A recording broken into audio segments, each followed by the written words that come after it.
Welcome to Bleav In 76ers with your hosts, former 76ers point guard Eric Snow and two Sixers fanatics in Marcus and Teja Dash. Bleav In 76ers is presented by BetOnline.AG. BetOnline.AG is your number one source for all your basketball info, stats, news, and scores. Get the latest odds and lines, including the latest player reports for this year's pro basketball playoffs. BetOnline is always your sports information headquarters this season, as we have you covered for all your sports wagering needs. Basketball, MLB, NHL, right to UFC, and boxing. BetOnline is the fastest and easiest way to get your betting info, including live betting options and your favorite casino and card games you can play right from your home. Head to the website today or use your mobile device to get in on the action. Be sure to use our promo code, that's Bleav, B-L-E-A-V, to receive your 50% welcome bonus on your first deposit. Bet online, where the game starts. Hey guys, welcome back to another episode of Bleav In 76ers podcast. I'm Marcus Dash here with legendary 76ers point guard Eric Snow and my brother Teja Dash.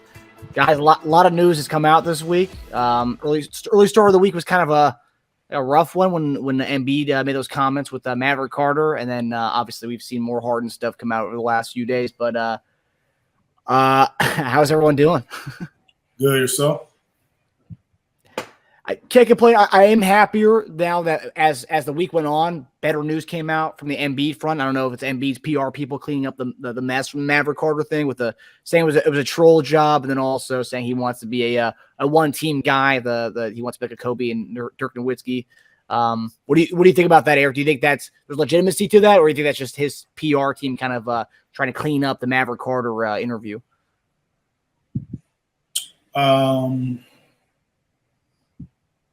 Honestly, I do not see anyone being a Kobe or Dirk guy. I mean, it was tons of rumors about Kobe leaving the Lakers. Yeah. You know what I'm saying? True. Let's be real about it. I mean, it's been, I believe Jerry West or some other guys like Jerry West or some people that are really in the know have confirmed that. So I think the one thing that he did say was, from what they said he said was, I want to be a Sixer and I want to win a championship. And then I guess somebody told me, he said, I want to win a championship either with the Sixers or somebody else. Is that what he said? Not correct. Or anywhere else, yeah. Or anywhere else. If it's here or anywhere else. Yeah, I believe that that's how he feels. Yeah. I believe that winning the championship, if it doesn't work there, he would go somewhere else to try to make it work. But I'm on record. I mean, y'all know that I'm on record.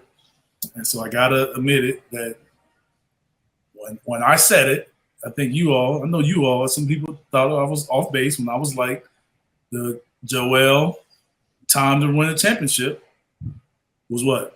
2 or 3, 4 years. Yep. I said that when we first started. Yep. And now we're seeing what I'm talking about. Yep. It'll be very interesting when his. So I'm not saying he got 2 or 3, 4 years to be an incredible talent. I'm saying in Philadelphia, I thought that was the win. So basically, till his contract's over. I guess, yeah, basically. Yeah.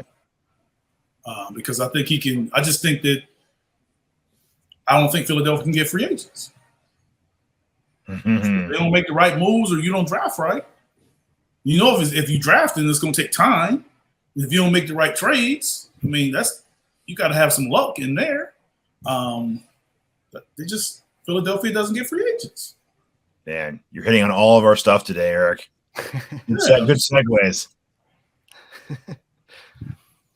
Teja, were you his comments? Do you think the Kobe Dirk thing is like the same question I asked Eric? I mean, do you think that was more just a kind of a cover up, a PR move, or is it more, or is he actually think he was legitimately seriously about? I mean, I'm never like a black or white person. I think we live in the gray. I think Embiid's very honest. I will say that he's very off the cuff and he does speak his mind. So I think he was genuine when he answered that way. Maverick Carter, but I do think he would honestly say he'd like to win it here and he'd like to spend the rest of his career here. But I think a lot of guys would say that, right? I don't think a lot of guys, when things are going well with the team, I don't think they envision, they're not looking 5 years into the future and saying, oh, when things get really shitty here, I'm going to have to leave. No one thinks like that. A lot of guys don't think that way. So, yeah, I think there's elements of truth to both. I think if there comes a time where it's just not working anymore and we're going in a different direction, then he will be like, all right, you know what? Like, I love you guys. You love me. But you're tanking to get a bunch of picks. Kind of like the Lillard thing. Like, I think there will come a time where it's going to be like, we got to have a talk. That's obviously, you're going one way, I'm going another way. Let me join one of those GMO championships and let me try to win one before I retire in like 2 years where I can't walk anymore and let's go our separate ways. I also think he really loves Philadelphia and the fans. And I think he loves, I think part of that is that the fans really stuck by him and supported him while he couldn't play his first 2 years. And they were patient with that. I mean, he has a love relationship with the fans in the city. I believe that. Just like I think Dame Lillard did. Just like I know Dame did. Just like I know Russell Westbrook did. Giannis is another good example with Milwaukee too. Yeah, I mean the difference is Giannis has already delivered a championship. That's where it's different than all the other ones. That's true. So for him to leave, they're gonna be like, I hate to see you leave, but you're the most celebrated player to ever play for this franchise. Does that make it more likely a star would leave or less likely? I don't think it make it more or less likely. I think it takes away a lot of this anger from fans. The fact that he did deliver a championship. Yeah. So it's sort of like, you did all these great things. We supported you. You was all this talent, but the city didn't have a parade. That's where he's different. That's where Joker are different. Like they went to two franchises, one that hadn't had one since the 70s and one that had never won one and delivered. Yeah. So we'll always have number one here. That's where it's different. Yeah. So that's where you always have, he was talented. I love him, but yeah. And Joel don't deliver, then it's as talented as he was or is rather. Then people start looking at the other talent that came through Philly as being more prominent or more important to the history. Yeah, he has a chance to sit at that same table. So I firmly don't believe it. I don't believe any guy nowadays is a lifer in one team. I don't believe that happens anymore. I think it's too easy for guys growing up, changing teams, all of them for their ability to change teams at such a young age, get into pros. They'll go for that better contract, just like the teams, the ability to move and flexibility throughout their whole careers. I don't believe that a guy will come and say, I want to play for one team my whole career. I think they won't do what's best for them whenever the chance allows it. There's nothing wrong with that. That's what free agency is. Yeah. Well, hopefully we have hopefully with the 3 to 4 year window. Hopefully we capitalize the next this year or the next few years before his contract's out. So hopefully then maybe he can stay a little longer if that does happen. So we're gonna get into it. So James Harden, one guy who was free, but then he opted in. So now I don't know if we really say he's free anymore. He's actually kind of beholden to what Morey wants to do, I guess.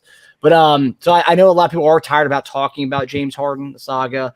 But until he's traded, he's going to keep coming up in a lot of conversations.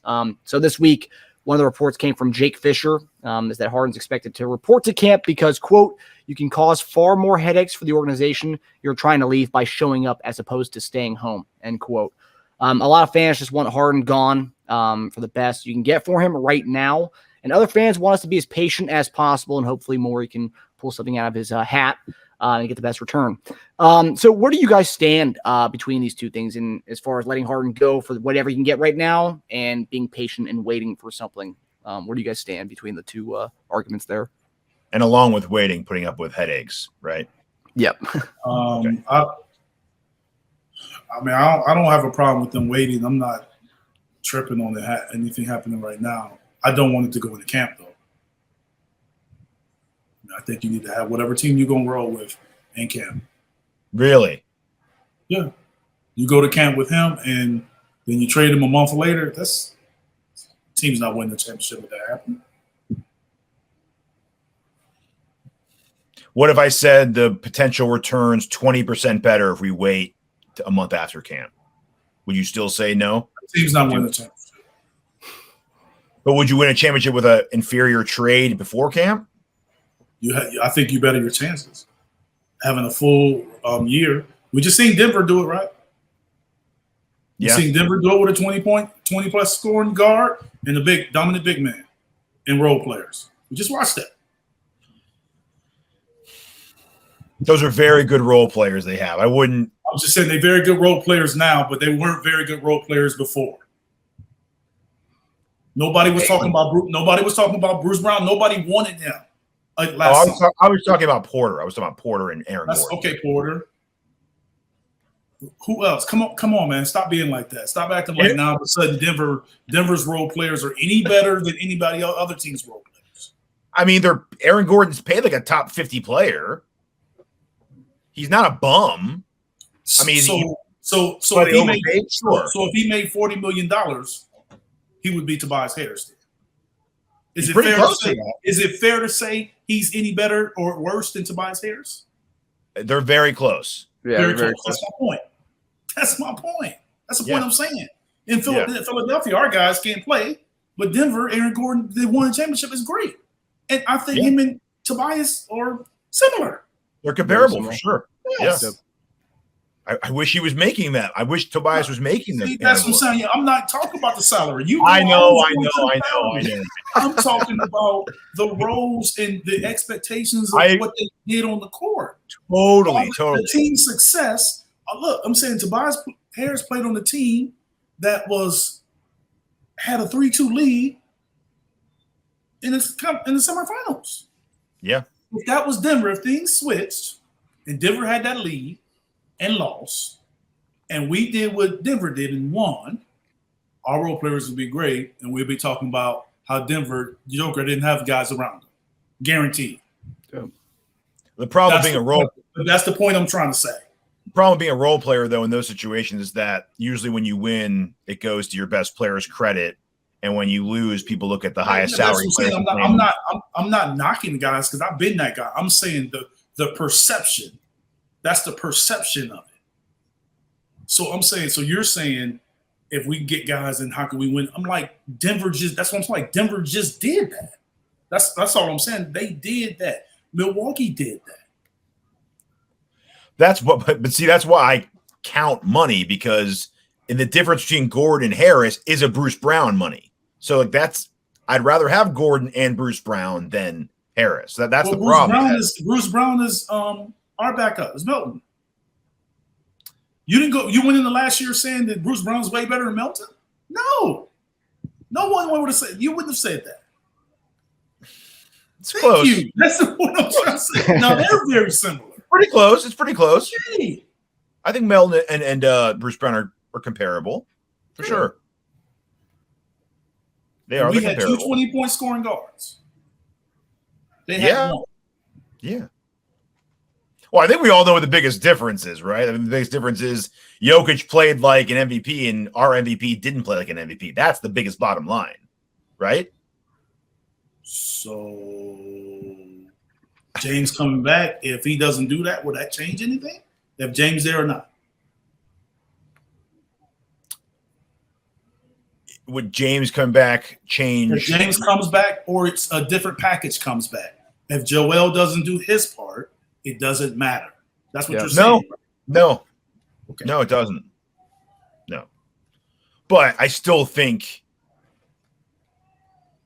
it's a very pivotal I think it's a very pivotal trade, though. We can't rush it. I personally think that I could also say to your counter that if we go into training camp or past training camp, we don't make a trade and we wait, then we're not winning a championship. I could say we're not winning a championship anyway. So get the best return. That'll give us the highest chance maybe next year because we're not winning one this year anyway, right? So if we can get a better player in a trade. What's the incentive for a team to trade for him during the season? Well, a team, you mean the Clippers, because that's apparently Clippers are bust. Yeah, but what's their incentive to trade for him during the season? Them struggling. And he's going to be a free agent. Them struggling and being desperate. But what if they don't struggle? Who said they're going to struggle? That's the thing. The other thing would be the Clippers on paper is a top 4 team in the West. But they haven't really done anything though, and everyone else has gotten better around them. Who? Lakers got better. How? They made additions. What do you mean? They made more additions than the Clippers. They lost people. But I'm just saying, like, when they made a trade, everybody talking about how great the trade was, they lose those same guys, and now everybody talking about they're going to play the same guys they played last year. In the playoffs, it's the same guys. But the Clippers did nothing to make themselves go up, right? What did they do? The Clippers have beaten the Lakers 10-plus times straight. Well, why are the Clippers better than the Nuggets right now? I'm not saying I said on paper because they still have 2 guys that they're healthy has proven that they're a top 4 team. That's why I said on paper. Yeah. That's why I said on paper they've proven to be a top 4 team. But they're both free agents, right? So if you're saying if on paper, those guys, mm-hmm. they've proven to be a top 4 team. That's what they've done when they've played. Yeah. So the issue for them is whether they're champions for like 15 years. But the second reason you said why would they in season is because Kawhi and PG, who might or might not re-sign there based on how serious the Clippers are in bringing this a championship, because now everyone knows. It's one thing if it was quiet, but everyone knows about Harden and Clippers. The secret's out. Everyone knows that it's very close to happening. So if you're PG and Kawhi and you're like, yo, you're not making this trade because of Terrence Mann? Come on now. Get James over here. We need the help. We don't have we need a guy. We need him. So they might have that could happen. They could also say, hey, we're good. We rolling. Let's keep it like this. Yeah. You're running the risk of them coming out of the season hot. Yeah. So that's what I'm saying. Like, so what would be the incentive? You would have to see how the season goes in order to just make a trade. Like, you just can't make a trade just to make a trade. Just like what? No, I agree with that. That's why I don't want to. Right now, that's what I'm saying. Like, James wants to be there. I'm sure they want James there. But why are we going to gut our team for a guy that's 1 year rental that may want to leave after that? He is going to. See, the difference between James and Russ is Russ came after he was bought out. Mm-hmm. So he bought out and has a salary, so he can come as a lower salary player. That's different. They didn't have to give up anything to get him. They could also be waiting for another team to be willing to part with their guy and adding a third team in that trade. That could be a thing too. We don't know. Or it could be a deal that's there and they just don't want to do it. We're just hoping they add something else. Sure. Or we don't really want to trade him. We want to act like we want to trade him, and we don't. And we want to play this year out with the best team possible, which is with James. And then afterwards, we have all that free money to spend. Because to them, it's not worth it to get Mann and a 2030 first-round pick to punt the season with Harden. Without Harden, I mean. Maybe. Yeah.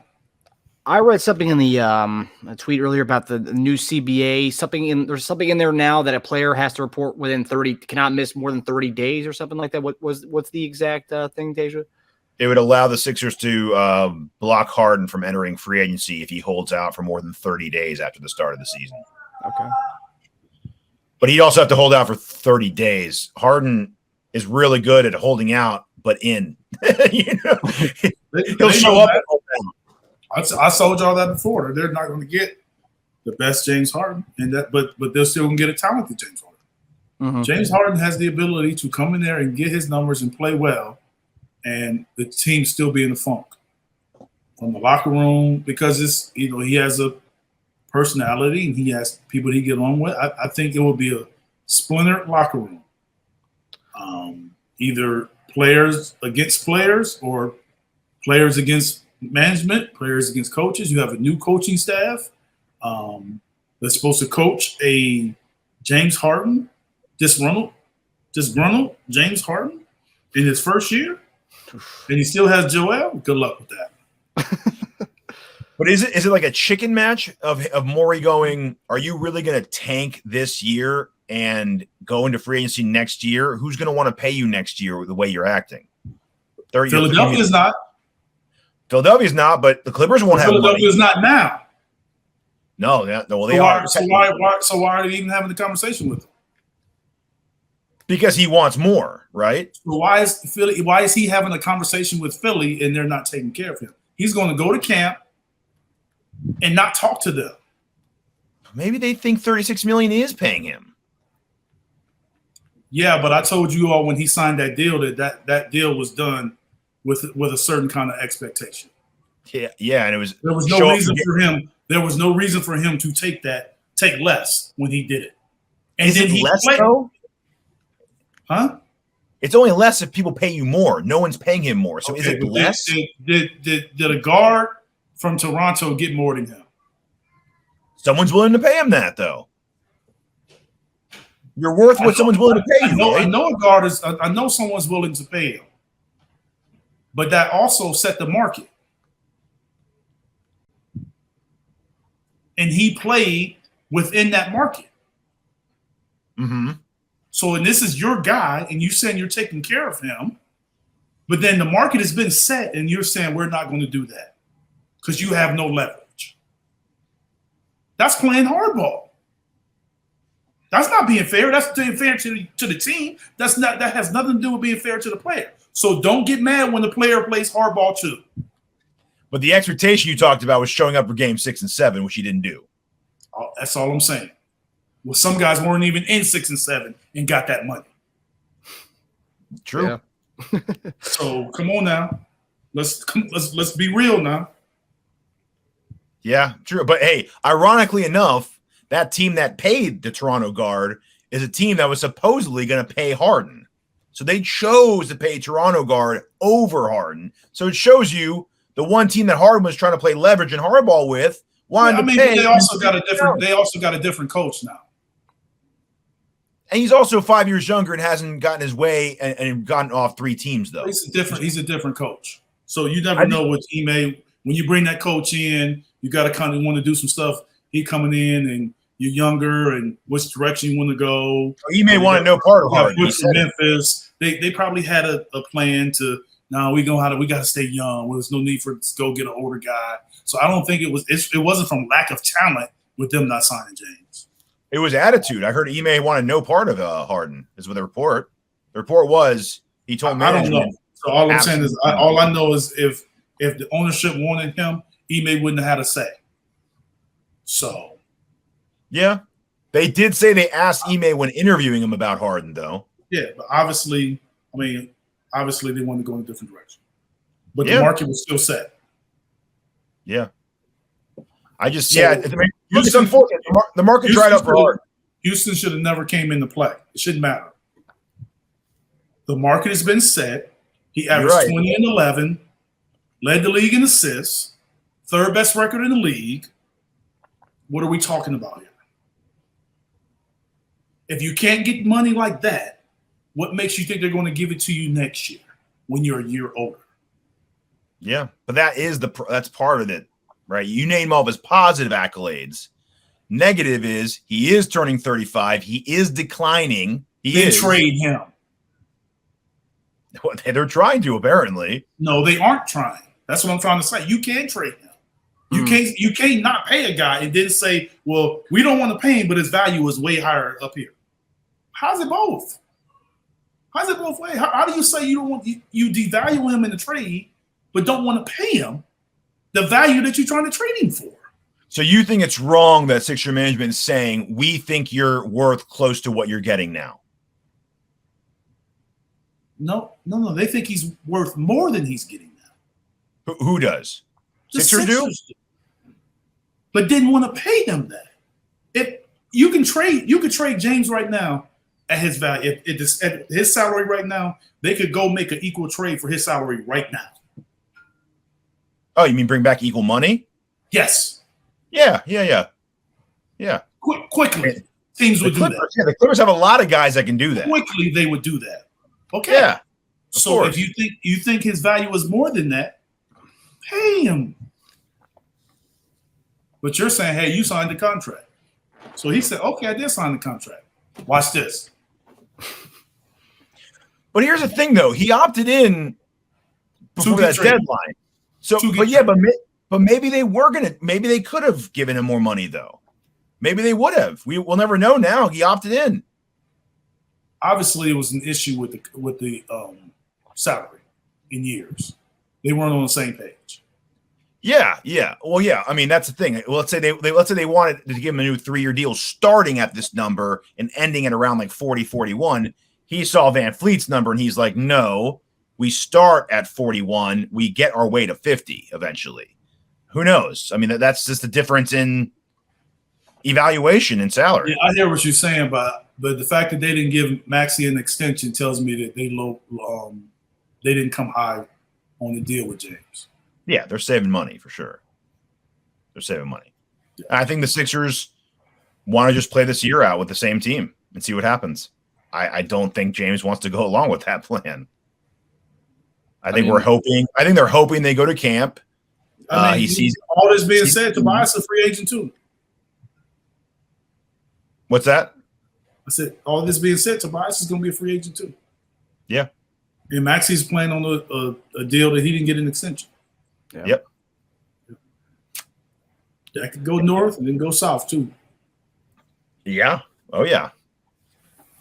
Yeah. So Eric, you're saying there's a significant advantage in having the team that you're going to go to battle with on the season right at the start of training camp. Like, forget about Harden, being not a bad locker room guy. If he's with this whole thing, I didn't say he was a bad locker room. No. I'm not saying that, but not I guess being kind of trouble with having a new coach and maybe having a split of the locker. I didn't say that either.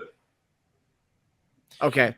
With the potential of Harden causing you don't want to have all of that stuff going on with a new coach that's trying to put a new system and all of that stuff, and you have a guy that's coming into camp. Just because he's coming into camp, he's really good. James Harden is really, really good. He can be very effective and still not have a relationship with you and talk to you. Yep. Guys in the league that's really good at basketball can do that. Guys can be on the team and not communicate, not talk, not have a relationship, and do their job really good. And that's what I'm trying to tell people. I think he's going to come in and do his job really good if he has to, but that don't mean he's going to have a relationship with the coach and the organization anymore. But I think that's okay. I think they can play a year out like that. You think that's okay, but that's not fun. But at the end of the day, though, you play with your teammates. You're on the floor, right? Mm-hmm. So, I mean, you're not playing basketball with your manager. At anyone's job, they might not like the guy who hired them, but they're not doing the job with that guy every day. If you pass him in the hallway, you might not, give him a high five. But at the end of the day, your coworkers on your left and right are the people that you go into the trenches with every day. So as long as you can be professional and do your job to your ability, then it shouldn't be a problem, right? I mean, I think it's okay that you're looking at it from the player's perspective. Now look at it from the coach's perspective. But him doing his job is doing what the coach says. Yes, doing his job and doing your job efficiently and well does not make it fun and good to be around. If there's no communication and there's no relationship building, I come in every day and it's stagnant. I think they get through a year like that. It's draining, it's stagnant. You play a whole year like that. You're together for 9 months. That does not work. It does not work. But see, when he got booted from Brooklyn, it wasn't that he wasn't having fun. It was that he was not like playing defense and he quit in the game. Like that's different. That is tanking it. Well, we don't know. We don't know that. We don't know. Like all of people saying all of this stuff about a guy when he's gone, but I heard none of it when he was there. Oh, all I know is he was playing. He was playing more than some of the other guys they had. After that Kings game, they sent him home because they're like, we can't have you on the court like that ever. Yeah, that was when they had already asked for a trade and everything. I'm talking about before that. Well, yeah, but he has asked for a trade now, right? So he's already there, technically. He's already where he was at Brooklyn. Requested a trade, not demanded a trade. Yeah. I said ask for one. I didn't say demanded. I said ask for one. I mean, if you're telling me worst case, James just does his job unenthusiastically, I'm okay with playing the year out. But if you say he's going to come in and drag his feet and not, I don't think he's going to drag his feet. I'm just saying he's going in. But you got to understand that if James is coming in there and you for instance, you go somewhere and you playing on a team, you got your league that you play in, and you have guys that coach and manage you and do all of that, right? So you and the guys get along, and you're in the locker room, and you're in the meeting room, and you're laughing, you're giggling, and every time the coaches come in, y'all just quiet. Every day. Film sessions are a drag.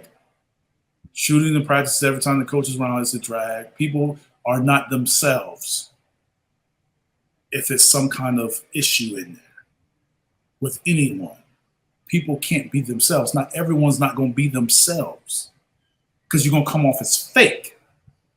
And that's the one thing you don't want to do in the locker room is come off as fake. If you want to lose a guy, come off as fake. Be fake. Be one way around the coaches, another way around the players. If you ever want guys to quit on you, do that. And that's what you'll see. That's what you'll start seeing.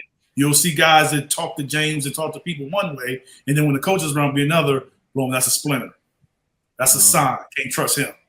My counter to that would be they were having fun last year, but apparently Doc and him had problems. So it looks like you can have problems with your coach and have fun at the same time on the court, right? You talking about the same team that lost in the conference finals? But they were having fun. That was a fun team. They were having fun together. Are you talking about the team that when it came down they didn't win. Yes. 2 games, couldn't get it done. Well, you don't think that if there's splinters that would matter, that would come into play when you need to suck up and get a stop or make a play or get a win or win a quarter? It wasn't obvious that there was disgruntled attitudes, though. I didn't get the sense that Doc and Harden weren't getting along. Did you guys? I didn't get that. I told you James Harden can play. And I said it. I said he can play very well in a situation that may not be where he wants to be. He's done that before. He can do that. But that does not make it good.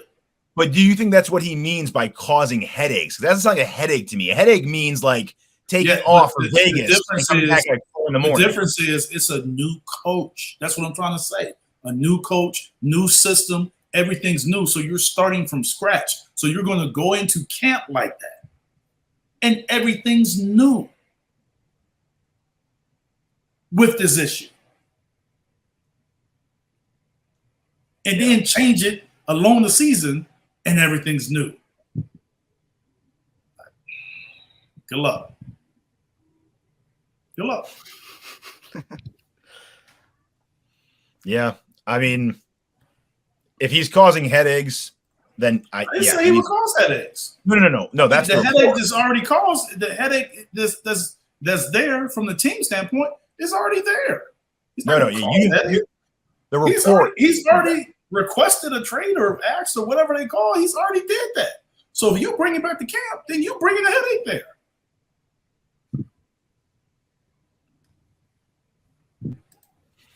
I guess it doesn't have to be. A lot of people want to change their companies. They'll still go to the work and like not act completely miserable every day. But people that don't want to be, and a lot of those people, do they communicate with everybody and they make millions and they make $35 million? No, they don't have to, but you don't have to go to a bar with your coworkers afterwards. You still do your job. I understand that, but are they on ESPN or CBS Sports? Or are people talking about them on podcasts and debate shows? No. All right, then. It is different then.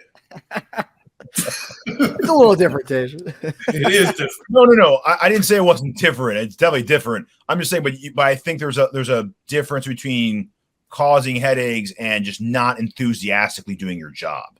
There are two different things there, I think. I would be okay with him not being smiling James Harden, which he really isn't anyway. James Harden. Because you're happy with his salary. Huh? You happy with the salary he's making. That's why. No, but I just don't. James is not like a smiling guy. Yeah, but he has a good salary for you. That's what you like. I don't mind his salary as is. That's what I'm saying. Like that's I don't mind the 35 mil. What you really like is his salary. Personally, I want to run it back with one more year with these guys. That's what I want to run it back one more year with these guys. That's all. All right, I got you. I don't think we're going to bring back a better team this season. That's why I think whatever it is going to be draft capital and Batum and Marcus Morris and Rocco. I don't really want that. I got you. I'd rather wait 2 more months and get back Terrence Mann and another first-round pick if that's what it costs. Got it. Yeah. So Daryl Morey, this week he went on a radio show and kind of laid out.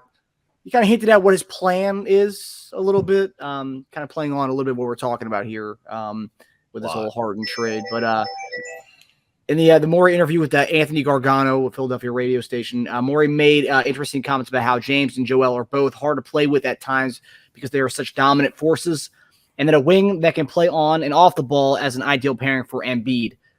People keep looking at the 2024 free agency class as a solution to our problems. And the reason we are saving money, waiting on to give Max the extension and not wanting to take on salary going past next year. But some of the top names that are going to be available either via trade or possible free agents in 2024 are these are the guys that I picked out. We have some ties to these guys with Nurse, but I want to see who sticks out to you guys as possible pairings as to what Morey's talking about playing on and off the ball. So you got Levine, Siakam, OG Anunoby, Kawhi Leonard, Paul George, DeMar DeRozan, and Klay Thompson. Those are the guys that are going to be. Other guys, LeBron too, if you want to add him in there. Yeah. Are we going to draft Bronny? Hey. Well, we don't. Do we even have a draft? Draft capital? We may have a chance to go get him then. We have a first round pick this year. Oh. But as far as what Morey's talking about, having an ideal pairing with Embiid, being able to play on and off the ball, which one of those guys kind of sticks out, and what you think that the Sixers are trying to, make moves to get next offseason to clear up all this cap space? I mean, based on the way they're treating James, I mean, most of these guys too old. So it has to be Levine then. I mean, the rest of the guys are too old or can't shoot it well enough or play well enough. And, I don't know. Teja and his people, maybe they got something up their sleeve or something. It got to be Levine. I mean, if you ain't paying James Harden, like, what we got these other guys in there for? That's a good point. A lot of people in the chat of the YouTube comments were pleading for you, Eric, saying what the hell are the Sixers doing? Like, what are they doing? Please, like, break it down and tell us, like, what the hell are they doing? Like, what? I don't know. I mean, like I said, I think that, like, they signed the bigs. I think that's a comfort level, obviously, I believe, for Joel. To have some form of consistency behind him, believing that he's going to play whatever it is, 67 or 65 games, whatever the limit is to get awards.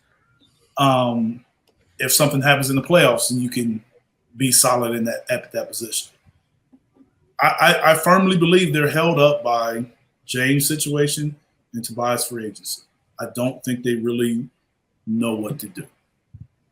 I think they're just sitting back and waiting, and I believe that more than anybody else that they tried to go get Dame Lillard. I believe that. Yeah, that they tried to go get him, and I don't think he wants to go to Philly. Yeah, well, he's made that clear. I Bleav that they've maybe tried to go get one maybe other two other players. They've tried to go get guys, can't get them. So I just don't think you can't make a move. I said on the last show, you can't make a move until Dame Lillard is settled, until he's traded. You have to leave that door open just in case he falls in your lap. Now, like I said, I think the bigs are signed for a specific reason that has this more about Joel and his health. That's my opinion. That's what that's about. But everything else is, you holding on to James and Tobias being a free agents and using those contracts to maybe get something where somebody like, whoa, how did we get him? Well, I wasn't expecting that. I mean, you got to hold on to that, like I said, until Dame. And I don't know if anybody else that's on Dame's level is going to ask out. At least definitely by this year. I don't see where that's going to happen. I mean, everybody keeps saying Luka, but I don't know. We certainly don't have the assets for Luka. Huh? We certainly don't have the assets for Luka. So I mean, Mavericks aren't trading Luka. I feel it. Yeah. There's been a lot of talk of punting this season. Do you think that's like, obviously they would never admit they're just like not going to try for this season. They're holding out for next year. You can't do that. You can't wait. I get the logic, but I don't think you can do that with Joel's history of injuries. You can't punt a season. Yeah. If you want him to really leave, go ahead and punt a season. But with trading Harden for a bunch of expirings, wouldn't that just be okay? We're punting the season though. I mean, it depends. It depends on like who you're getting in return. But Marcus Morris and but it also depends on how much what you want from Maxey. Like, how do you view playing him? If you're saying, hey, we're gonna give him the ball, then we'll roll with some guys on the wing. We'll Jamal Murray it. Put him at the one, with some guys around him. Got our bid. Let's roll. Yeah, that's why they're taking so long to make this decision, because they know they just can't just trade him for a bunch of expiring, because that's not going to do anything for us. Because Harden's already expiring. That's why it's completely different from the Ben Simmons situation. Ben Simmons had like 4 more years left. Yeah, he just signed this deal. Yeah, that's why it was different from Ben. Yeah. So like Harden's expiring regardless. So regardless if we trade, you're basically trading Harden expiring or 3 players that won't do anything for us for expiring. So it's like, that's why I think they're just hoping Harden just comes back and is cool with playing with his teammates again. I just don't think it's going to happen. There's another story that came out today with the Clippers and Sixers also talking about PJ Tucker being involved in some kind of deal, some kind of trade. I can see that. I mean, I can see more saving money. PJ and James being moved together. I could see PJ playing some small ball 5 for the Clippers too in that offense, possibly. Well, let's do. I did a lot of work here, so let's do some math. So next year's salary cap will be around 149, 150. Okay, because we didn't extend Maxey, I read that his cap hole will be around 13 million. And Embiid will make 51. Reed will make a little under 8. Team option for Springer is about 4 million. Let's just say we try to maximize our money. We don't like the way Springer developed this year. We declined Springer's option. So we got Embiid, Reed, Maxey would be about 72 million on the books, which will leave about 78 million left. Got about 8 minimum roster charges. That's about 10, 11 million right there. Let's just say about 68 million left with Embiid, Reed, Maxey, and 8 minimum contracts. Let's say OG, he'll be in his 7th year, would be his minimum max would be 44 million as a starting salary, which would leave about 24 million left for one more player. Okay, you would give OG 44 million? They're going to have to. They're going to. That's why everyone's so confused. Like, you're saving this money for who? For what? So why do we complain about Tobias getting 40 million? That's the biggest debate. Everyone's like, we're about to give a Tobias contract to OG and Anunoby, make the same mistake. Make the same numbers. Like, I don't understand that one. That's how you're going to lure a guy like that away from his team, right? I mean, like, You can't So get it to take less. So why didn't you not pay James $44 million? Maybe because OG fits what they think they need more in between Nurse and Morey. I don't know. So that'll leave $24 million. You could try re-signing Tobias at like a Harrison Barnes type number. Maybe starting like 16 or 18 mil. You'd have about $8 million left to sign someone else if you wanted to. Maybe you can try to reunite with Gary Trent around that cap number as well. Here's where it gets a little interesting, though, right? So everyone says, they want to trade for Bleav In. Okay, so we got a GM. We got a GM that's going to get former Houston Rockets, and we got a coach that now we're going to bring in all the Toronto players. I was going to say the Philadelphia Raptors. the Toronto Rockets, baby. Let's say we did Bleav In, right? Bleav In makes 43 next year. So if you take Bleav In, Maxey, Embiid, and Reed, you got 115, which would leave us $35 million for 9 roster spots. So right there, you'd have about $25 million left after you do your vet minimums to spend. Unless you can convince OG to take – that'd be a great starting 5. You could get OG to take 25 a year, which I doubt he would do. The other option would be 25. He won't take 25 a year? I don't think he would. No way. Wow. Now he's going to cash in, man. Harrison Barnes just got $18 million a year. The Raptors want like 7 first-round picks for OG Anunoby. They value him as like maybe because y'all trying to think he worth $44 million. Hey, I'm not saying I want to, but I mean, like I see him as I didn't even see him as the 3rd or 4th best player on their team. They're giving him $44 million. Because he's still young. He's like 26 too. On top of it all. No, I ain't hating on him. Like, get your money, young fella. I'm just saying, like, so what is the guy? So why are we complaining about the kid from Houston, Fred, getting that money? I guess in today's NBA, they want a guy who can defend 2s, 3s, and 4s, wings, who can hit 3-pointers. And pay him more than Draymond got? Yeah.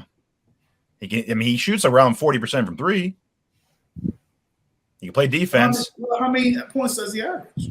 Jaylen Brown's about to get $70 million, Eric. You got to pay OG Anunoby 44? Why is Jaylen Brown going to get it, though? Supermax with his own team. That's why. Because he earned certain things to get it, right?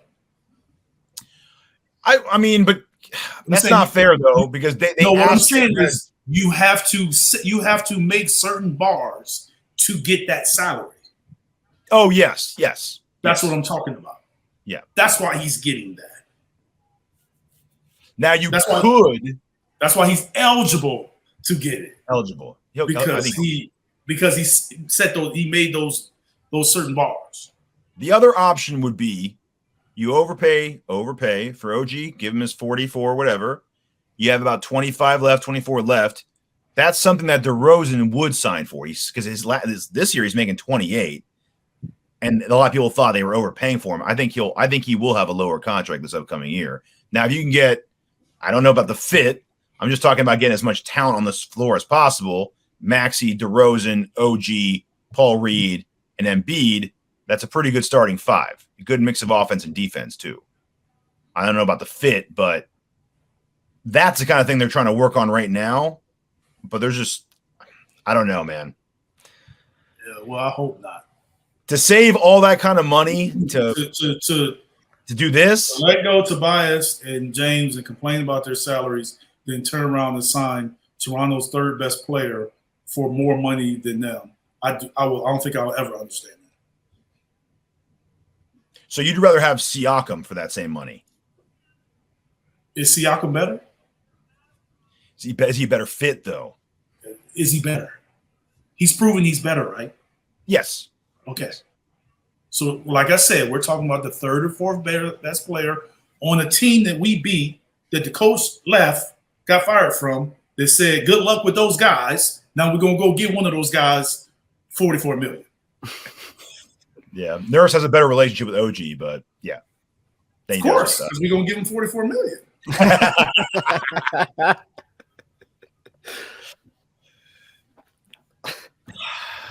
But you just finished saying no one wants to come to Philly. We're going to have to overpay for someone to come here, man. We're going to have to. I'm not saying anybody won't. I said Philly. historically do not Yes. get free agents. Okay, but if we do this next year, we're going to have to pay. So gonna have to. based on what you're saying, either someone else is going to match or we're going to overpay. Most likely, yes. And then we'll be in the same boat you were, with you counting his money like you do with Tobias. Yes and no. Now, you gave that money to Paul George. I think Paul George is a better ball player than Tobias Harris. I'm more comfortable giving Paul George more than his market than I would for a Tobias Harris.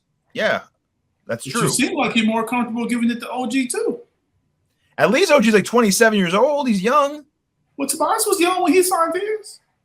Yeah, he was. That's true. Yeah. We signed, but here's the difference. We signed Harris and then thrusted him in a different role than I think first envisioned him, where I would assume with Nurse, knowing him, I would assume Nurse would sign OG with a plan with him in mind, not to change the roster over a year and two later. That's what we did with Tobias. We changed the roster every friggin' year. So, look, bottom line, with all these different things we're talking about, it's a reason for me to stay patient and make the right move. Because if we start rushing into things, then we're screwed. We might be screwed anyway, but yeah. So with talk about waiting and being patient with it, obviously, Sixers fans, they're very upset with the way this offseason has gone. A lot of Sixers fans are kind of done with Daryl Morey, starting to call him overrated. It's kind of all hype since we've gotten him. Just try to regroup the old Houston Rockets team, and he just hasn't really done much with this team. It's essentially what the everyone's saying about him right now on Sixers fans. But I want to ask you guys, how valid are those concerns that Morey really doesn't have a plan with us right now? And also on another part of that, when Embiid had the whole thing about winning elsewhere with Maverick Carter, a lot of Sixers fans said that Embiid deserves more failure, more credit for the failures the Sixers have had over the last few years. So I want to ask you guys, what do you guys think about the concerns that people have with Daryl Morey, and how valid are those concerns with Daryl Morey? I think they're valid. I mean, if you're really dialed into what the Sixers are doing, you can look at it from a standpoint of him coming in and Elton Brand still being there, and him coming in and being elevated over him and being the prime decision maker. You can look and say, well, what have we done to improve? We're doing the same thing we were doing before he showed up, basically. Doing well, can't get past second round. Which goes into the common denominator of Joel. He's been there. I Bleav it's more his body than his talent. At the end of the season, he's more times than not, he hasn't been healthy. So sooner or later, that's just going to be who you are. Because there's been guys that's not been healthy and still won. Giannis wasn't healthy and got injured against Atlanta and still came back and won a championship. So yeah, I think it's valid with Morey based on the expectations. I mean, they were high, but they were there. And Joel, yeah, that's valid. He's been there and he's been injured, but you still have opportunities to make it happen. And I think this year was more of a sign than anything. 3-2 lead. Game at home. Find a way. yeah. I know everybody isn't LeBron James, but I'm just saying that everybody was piling on LB when they were in Miami and Boston went up 3-2 and they went back to Boston and he turned in one of the most incredible game sixes you ever see. They go and win game 7. Now, I'm sure it's games that LeBron didn't win in that situation. But he's also taken this team to finals. He's also won championships. And that's where it stops with Joel. Like, he's never been to the conference finals. And had opportunities, had leads late in series, and couldn't get it done. So I don't think he needs to get all of the blame, but I wouldn't have a problem with him sharing more of the blame. Yeah. And I Bleav that should come from him, not necessarily from us. And I'm not sure if he said it. He might have even said that, but I'm saying he should be like, hey, these are on me. The MVP, right? We all said he was MVP. Yep. Yeah, we don't want him to just be MVP and just to get the award. We want him to be MVP and, show us he's the MVP and show us why he's the MVP. Making it happen.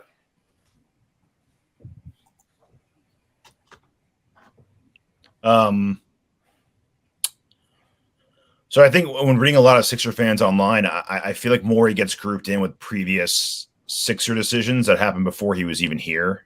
He's not responsible for Butler. He's not responsible for Tobias. He didn't hire. I think Doc was hired right before he got here. He didn't sign Horford.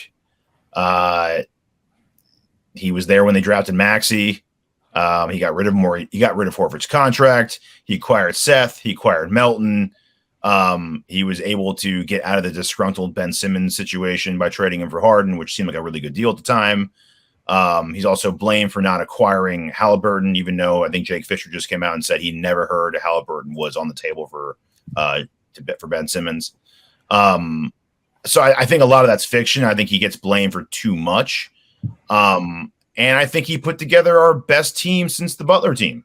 I think last year was a really good shot. We had a game 6 and 7 to beat Boston, and we didn't do it. So he didn't do anything. You keep saying all the things that he didn't do, but then what did he do? Well, he traded a guy who said he was never going to play for Philly again for James Harden. That was a pretty good deal, and gave us our best roster in 4 years. I mean, that was our best shot to win since the Butler year right there. That Kawhi bounce. Last year's team was good. It was really, really good. We were the best team in basketball from like December on, record-wise. So you don't think anybody before him could have made a deal? No, maybe not. But he is the one who did it, right? I mean, I don't think that, because Harden. I'm just saying, like, he is the one that made the Harden deal, which means he is the one that has us in the situation with Harden now. Correct. Yeah. Yes, that is true. Yes. Okay. But a lot of people, I think, would also be hating on him right now for blindly paying Harden whatever Harden wants. He would still be getting a lot of criticism right now, whether he paid him or not. It was a no-win. Just paid him the 2 years when he was a free agent. Should have just paid him the max those 2 years. Then he'll be free. Yeah, maybe Harden wanted the 1-1. Instead of giving him a lower salary, then don't want to give him more afterwards. Yeah, should have just paid him then. Yeah. Or paid him the 3 years, so this year could be his last year. Yeah. You also can't blame him for our best players not playing the way they should in Game 6 or Game 7. I think Embiid does deserve. Why can't you? A GM for how the players play in Game 7? Yeah. What do you want me? What do you want me? What do you want me to do? You want to post up for Embiid? You put the players out there. If they don't perform, like this. You can't just get a player. You can't just only blame the players when they lose and get a GM credit when they win. But he's the MVP. We already knew that. He's already a great player. I understand that, but if you ain't gonna give him credit for them losing, you don't give him credit for when they win. I know, but it's not like the team wasn't a problem. The team was the best team in basketball for 4 months. They just didn't come through, and it mattered. It happens. I went through. So I went through all. So that's on the team, but that's also on the coach. And that's also on the GM. The GM put the team together, the coach coaches them, and the players play.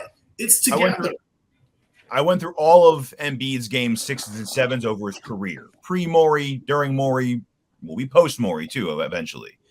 23 points per game, off 41% shooting, 2 assists per game, and almost 5 turnovers a game.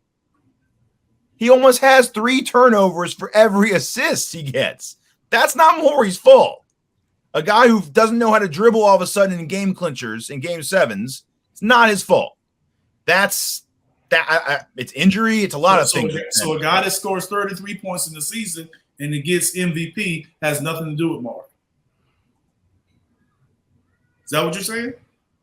Nah, yeah, I don't give Morey credit for Embiid being the player he is at this point. Well, I mean, in order for Joel to have success, is people around him.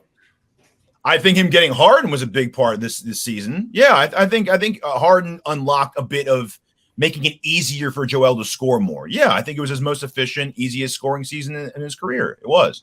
I think Harden has a lot to do with that. You agree with that, right? Right? Had the number one seed and the better record without James. Yeah. Yeah. And B had a better season, though, overall. Yeah. So, I mean, there's blame to go around, essentially. I just think it's too much one way. You can't just pinpoint one or two guys. But you like the old saying goes, the guy gets more attention because he's the better player.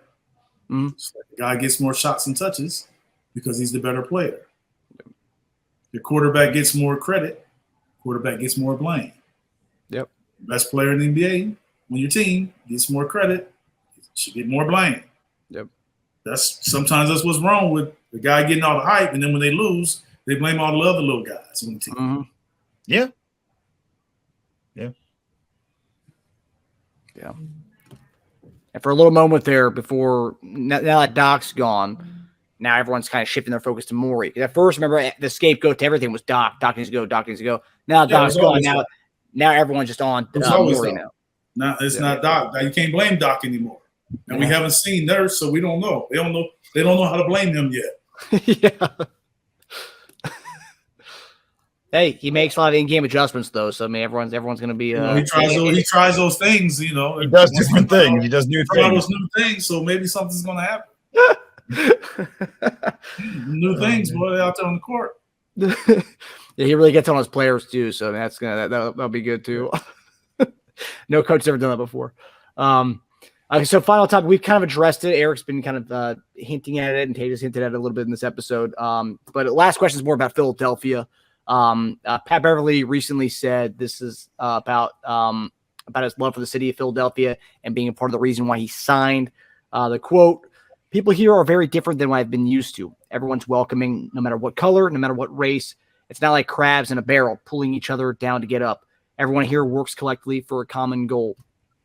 But then you contrast that to former Eagles cornerback C.J. Gardner-Johnson, who said this week on Philadelphia on a video game stream, he was asked about the fans in Philadelphia, and quote, he said they are effing obnoxious. I effing can't stand those effers. So my question to you guys: how you really feel? Yeah. And the funny thing was, a lot of Eagles fans were upset because they said like they supported that guy, they wanted him to be resigned, all the stuff. Everyone loves C.J. Gardner-Johnson, so they were just interested that he said that about the fan base. But anyway, my question is: the Eagles and Phillies always seem to attract big names, but the Sixers, as we've mentioned, have always had a hard time attracting big time free agents. And I mean, I think if you go back to it, I think the last big name free agent guy that we got was Elton Brand, but that was like coming off his injury. 2008. Yeah. So, and that was like the last big name guy we signed. But so would you say the fans are the reason the free agents are both attracted to Philadelphia and also turned off when it comes to Philadelphia? Or what is the reason that the Sixers just have a hard time getting big name guys? I'm not sure. I mean, I know one thing that it's hard to get big name guys because most times their team that they're with can pay them more rather. And a lot of times guys are choosing places they want to be and where they want to live. You don't see a lot of guys living in Philadelphia in the offseason, right? So it's not a place that people are moving to unless they're kind of from that area. So you see guys gravitate more to places where they want to live, or their family live, or they're from, or they stay in the summer, better weather.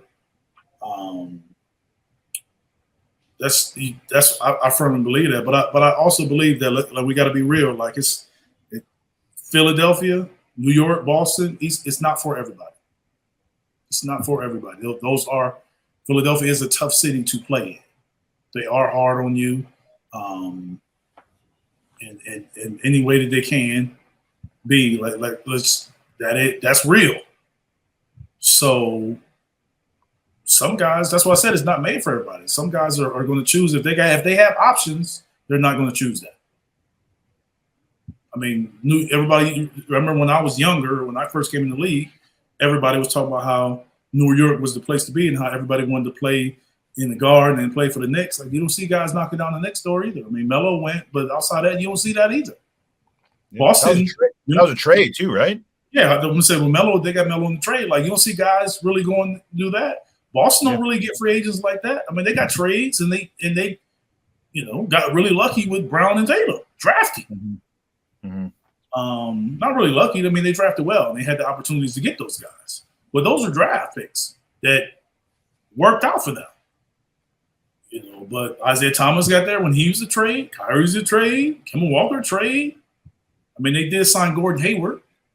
But that was, a relationship with the coach. Yeah. And you see how that went. You know what I'm saying? You see how that went. It's really just Miami and LA. Primarily. For guys to be, if they're going to make a move, the top guys, they're usually making a move like that. Guys are usually asking to go to one of those places. Yes.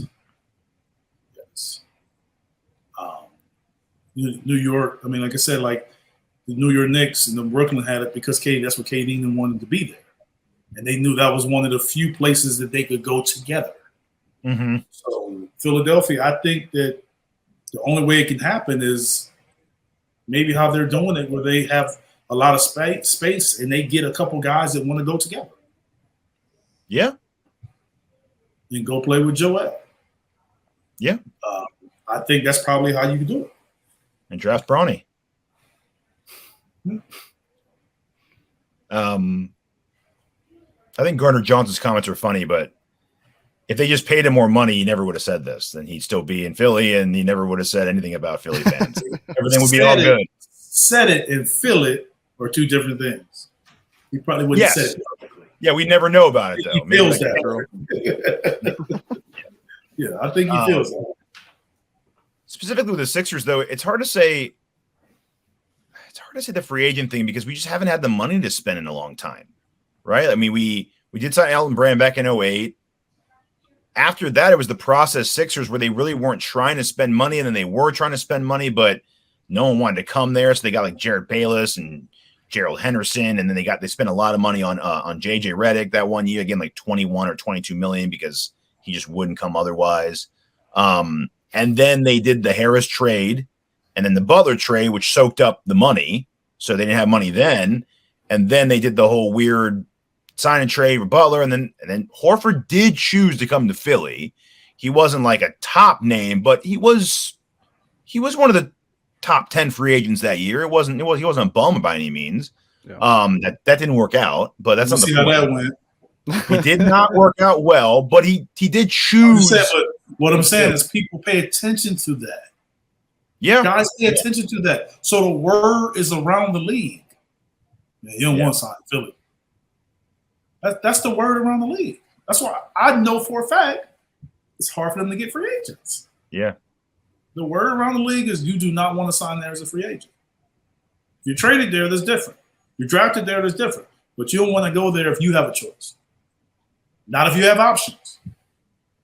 That's the word around the league right now? It's the word around the league. It's been the word around the league. Damn, that's terrible. That's not new. That's why I'm – yeah. So when I say it as a matter of fact. It's hard for Philly to get free agents. That's why you never hear rumors of people wanting to go to Philly. That's free agents. You never hear that rumor. Yep. I guess if we have the money and we have Embiid and Maxey, like Morey said, that's the only way you can do it. Where you can get a couple guys that'll go. Yep. Be like, man, look, we're gonna play for Joel. Let's go get these 3 years in and see where it goes. that has to be a collective thing because most of those guys, if they're on that level, their team is trying to keep them so they can get more money. Yeah. That's why Morey said we're in an interesting situation because we're one of the better teams in the league that have a lot of money. Most of the other teams that have a lot of money in the same offseason don't have a Joel and Maxey. So it'll give us a leg up when everyone's throwing, but then you have to overpay for somebody then. Yeah, but this is why you can't give James Harden a contract. Yeah, exactly. So gotta hope that people want to play with Maxey and Embiid, and will take more money to come to us than they will to go to Detroit or OKC, I guess. Good luck. So we started the episode not knowing what Morey's plan was, and I think we ended the episode. I think we know what Morey's plan is. Hopefully, two guys would want to come here together. The two stars want to get overpaid to come to Philadelphia and win with James. I think that would be his wish. I wouldn't necessarily know if that's his plan. Yeah. Because I don't know how you can bank on that. Siakam and OG, they want to come play with Nurse again. Let's see, he would say OG and somebody else, and I would say no. I mean, what I was talking about was Kawhi and PG, the decision type guys.